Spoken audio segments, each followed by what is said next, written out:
Assalamualaikum warahmatullahi wabarakatuh.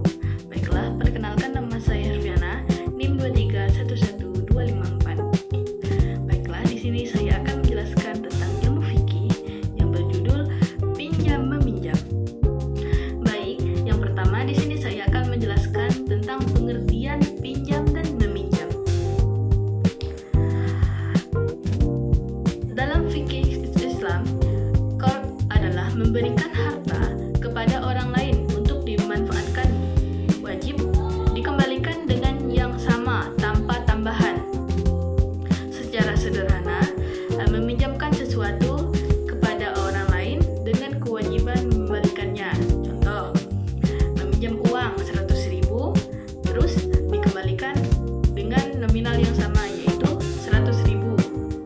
Contoh kedua yaitu meminjam buku, harus dikembalikan dengan buku yang sama.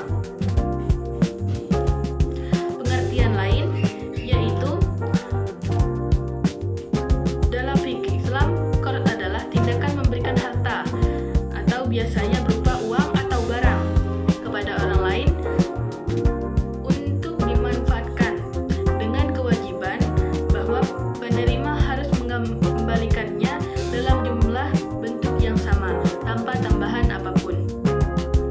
Adapun penjelasan sederhananya adalah qard berarti meminjamkan sesuatu kepada orang lain, di mana orang yang meminjam wajib mengembalikannya sesuai dengan yang dipinjam. Poin kedua yaitu tentang hukum pinjam meminjam. Hukum pinjam meminjam, hukum asal pinjam meminjam adalah mubah, boleh, namun hukumnya bisa berubah. Pertama itu hukumnya adalah sunnah jika membantu orang yang kesulitan. Yang kedua wajib jika orang yang sangat membutuhkannya itu darurat. Yang ketiga hukumnya itu ada haram jika mengandung riba atau penipuan. Yang keempat itu hukumnya adalah makruh jika berpotensi merugikan. Jadi hukum tergantung situasi dan niatnya.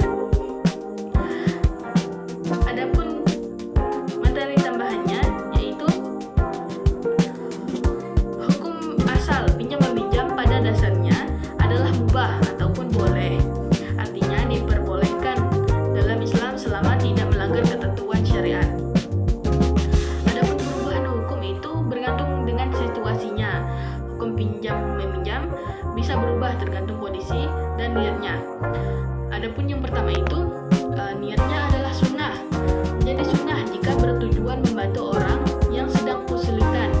Contohnya, meminjamkan uang kepada teman yang sedang membutuhkan biaya mendesak. Adapun hukum yang kedua itu yaitu wajib.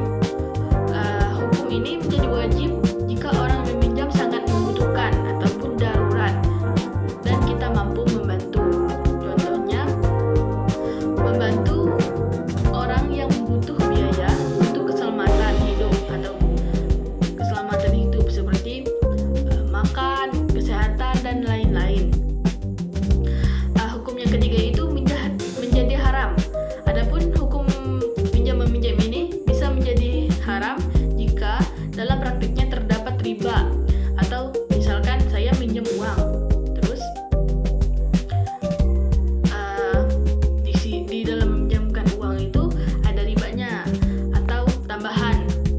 Misalkan saya meminjam uang kepada teman saya 100.000, terus dia menyuruh mengembalikannya dengan nominal 120.000. Itu disebutkan haram karena mengandung riba ataupun tambahan. Disebut penipuan atau kecurangan. Yang keempat, hukumnya itu makruh. Hukum ini menjadi makruh jika berpotensi menimbulkan kerugian, konflik, atau masalah di kemudian hari.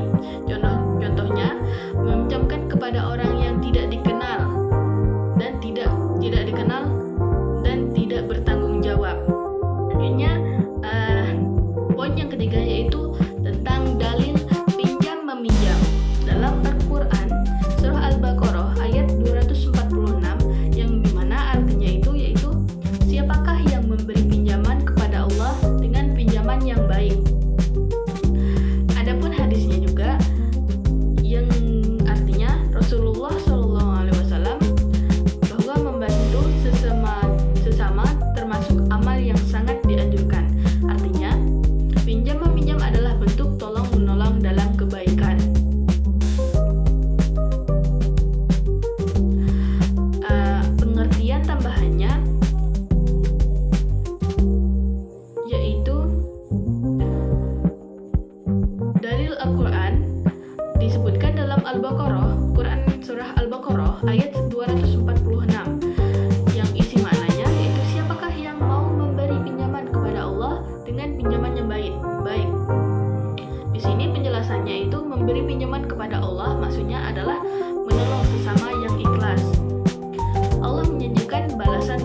Membantu sesama merupakan amalan yang sangat dianjurkan.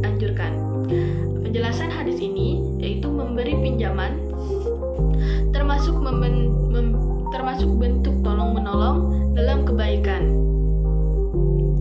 Islam sangat mendorong umatnya untuk saling membantu, terutama kepada yang membutuhkan.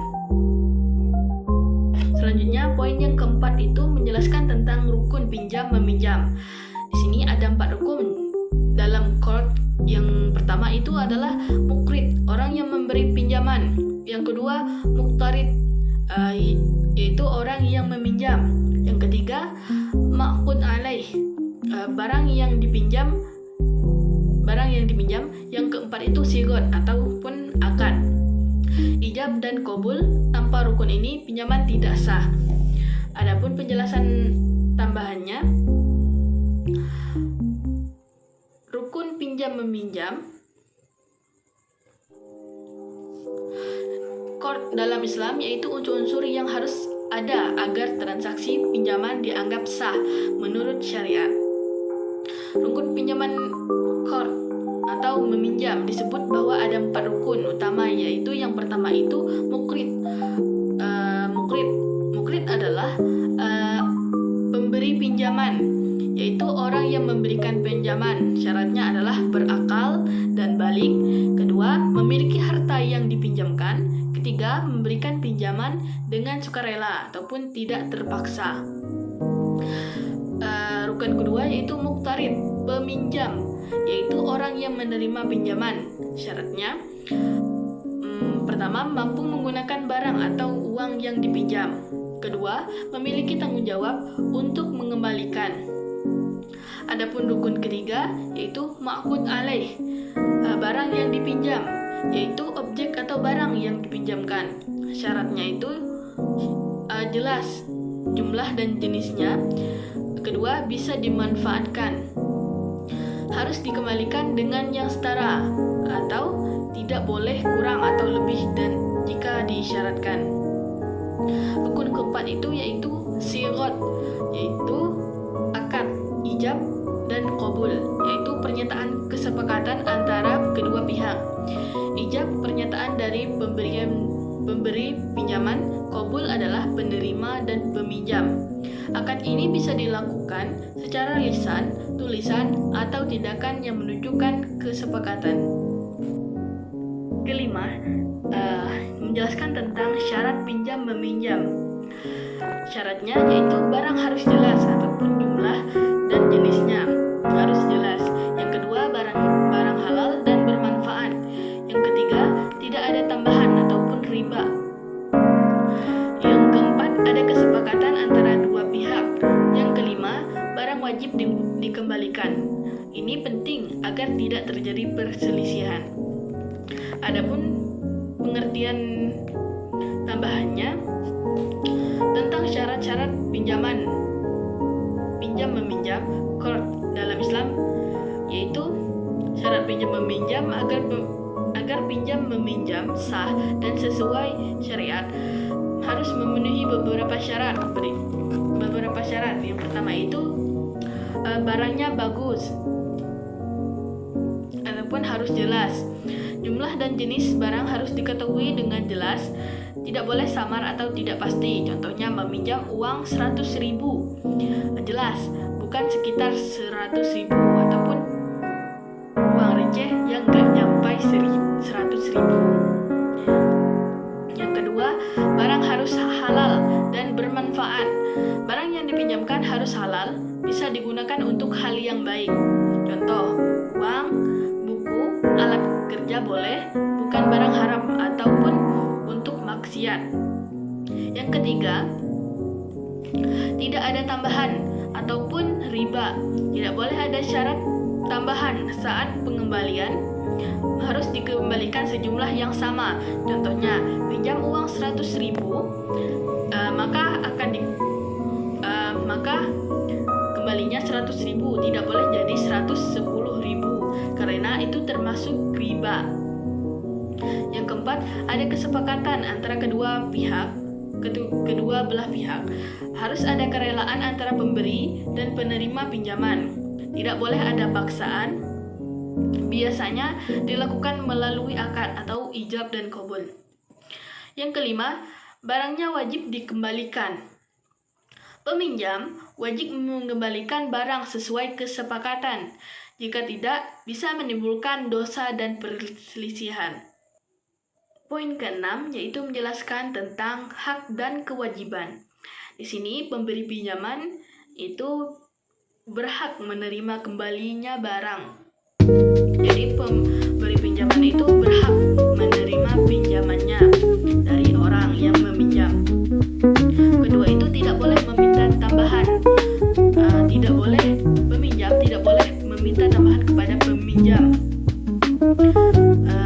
Ketiga, dianjurkan bersabar jika peminjam kesulitan. Yang kedua itu peminjam wajib mengembalikan tepat waktu apabila pemberi pinjaman memberikan batas waktu. Maka harus wajib mengembalikannya tepat waktu. Kedua, harus menjaga barang. Jika pemberi pinjaman buku, maka harus menjaga barang tersebut. Ketiga itu tidak boleh menunda tanpa alasan. Jadi peminjam tidak boleh menunda sesuatu pinjaman itu menunda tanpa alasan. Poin ketujuh, menjelaskan tentang larangan dalam pinjam meminjam. Adapun larangan yang pertama itu riba. Contohnya meminjam uang 100.000 harus kembali 120.000. Maka ini disebut dengan hukumnya haram karena mengandung riba. Yang kedua, menunda pembayaran tanpa alasan termasuk perbuatan zalim. Yang ketiga, mengingkari janji, tidak harus mengembalikan pinjaman. Yang keempat, merusak barang pinjaman wajib mengganti jika rusak.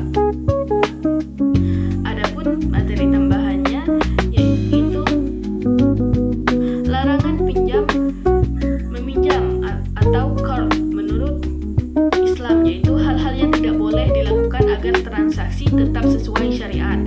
Larangan dalam pinjam meminjam itu yang pertama ada riba atau tambahan atau bisa disebut dengan bunga. Tidak boleh ada tambahan saat pengembalian pinjaman. Harus dikembalikan sesuai jumlah awal. Contohnya meminjam 100.000 lalu mengembalikannya 120.000. Maka ini haram karena mengandung riba. Yang kedua, menunda pembayaran tanpa alasan. Tidak boleh sengaja menunda pengembalian jika mampu. Ini termasuk perbuatan zalim atau merugikan orang lain. Yang ketiga, mengingkari janji. Tidak menepati kesepakatan pinjaman adalah perbuatan yang dilarang, termasuk tidak mengembalikan pinjaman dan menghindari tanggung jawab. Keempat, merusak barang pinjaman. Tidak boleh merusak atau menyalahgunakan barang pinjaman. Jika rusak, maka wajib diganti. Jadi kesimpulan larangan ini bertujuan untuk menjaga keadilan dan kepercayaan, untuk menghindari kerugian dan perselisihan, dan untuk menjaga nilai tolong-menolong dalam Islam. Selanjutnya, poin yang ke-8 itu menjelaskan tentang perbedaan qard dan ariyah. Qard yaitu utang. Qard adalah barang habis pakai dan harus dikembalikan dengan yang sama, contoh uang dan beras. Ariyah itu pinjaman pakai. Pertama itu barang tidak habis pakai. Kedua itu dikembalikan barang yang sama, contohnya buku dan motor.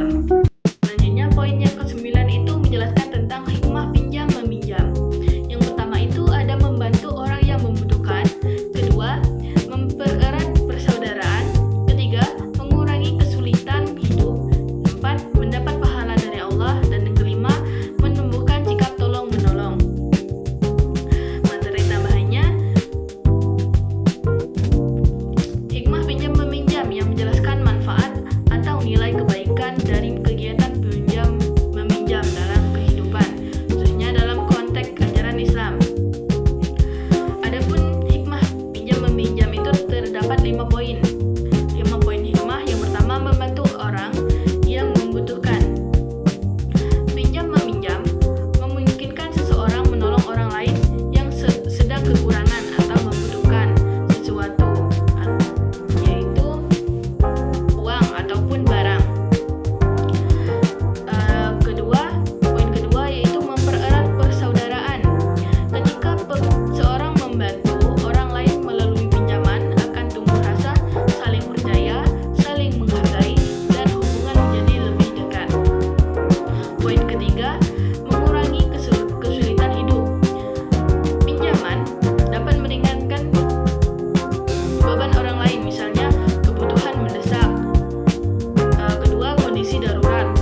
Yang dipinjam harus